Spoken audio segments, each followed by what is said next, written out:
ಬೆಳಗಾವಿ ತಹಶೀಲ್ದಾರ್ ಬಸವರಾಜ್ ನಾಗರಾಳ್ ವಿರುದ್ಧ ಎಫ್ಐಆರ್ ದಾಖಲಾಗಿದೆ. ಆಕಾಶ್ ಕಣಗಲಿ ಎಂಬ ವ್ಯಕ್ತಿಯಿಂದ ಕಿತ್ತೂರು ಠಾಣೆಯಲ್ಲಿ ದೂರು ದಾಖಲಾಗಿದೆ.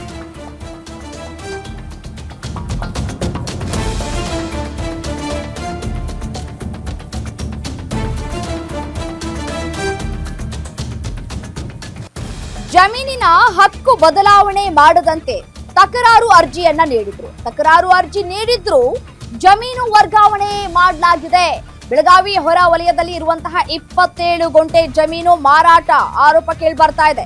ತಹಶೀಲ್ದಾರ್, ಸಬ್ ರಿಜಿಸ್ಟ್ರಾರ್ ಪರಶುರಾಮ್ ಸೇರಿ 6 ಜನರ ವಿರುದ್ಧ ಎಫ್ಐಆರ್ ದಾಖಲಾಗಿದೆ. ಕಿತ್ತೂರು ಉಪನೋಂದಣಿ ಕಚೇರಿಯಲ್ಲಿ ದಸ್ತಾವೇಜು ಸಂಖ್ಯೆ KTR 1025642022425 ವಿಚಾರ ಗೊತ್ತಾಗ್ತಾ ಇದ್ದಂತೆ ಕಿತ್ತೂರು ಠಾಣೆಯಲ್ಲಿ ದೂರನ್ನ ದಾಖಲಿಸಿದ್ದಾರೆ.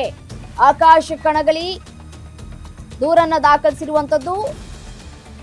ಯಾವ ಆಕ್ಟ್ ಅಡಿ ದೂರು ದಾಖಲಾಗಿದೆ ಅಂತ ನೋಡ್ತಾ ಹೋಗೋದಾದ್ರೆ BNS ಕಾಯ್ದೆ ಅಡಿ 2023 ಕಲಂ 318 ಕಲಂ 2, 318 ಕಲಂ 4, 319 ಕಲಂ 2, 336 ಕಲಂ 2, 336 ಕಲಂ 3, 340 ಸೆಕ್ಷನ್ ಅಡಿಯಲ್ಲಿ ಕೇಸ್ ದಾಖಲಾಗಿದೆ.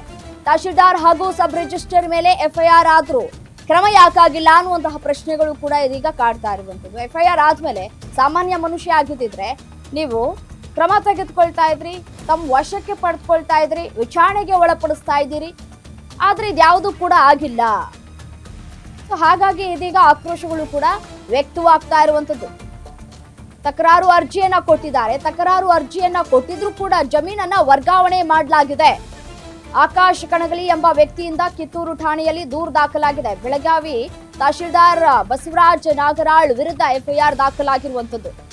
ನೋಡಿ, ದೃಶ್ಯಾವಳಿಗಳಲ್ಲಿ ಗಮನಿಸ್ತಾ ಇದ್ದೀರಾ. ಒಂದ್ ಕಡೆ ಎಫ್ಐಆರ್ ಪ್ರತಿ ಗಮನಿಸ್ತಾ ಇದ್ದೀರಿ, ಮತ್ತೊಂದು ವಿಂಡೋದಲ್ಲಿ ಬಸವರಾಜ್ ನಾಗರಾಜ್ ಬೆಳಗಾವಿ ತಹಶೀಲ್ದಾರ್ ಅವರ ಫೋಟೋವನ್ನ ಗಮನಿಸ್ತಾ ಇದ್ದೀರಿ. ತಹಶೀಲ್ದಾರ್ ಆದ್ರೆ ಏನು, ಯಾರಾದ್ರೇನು, ತಪ್ಪು ಮಾಡಿದ್ರೆ ಅದು ತಪ್ಪೇ.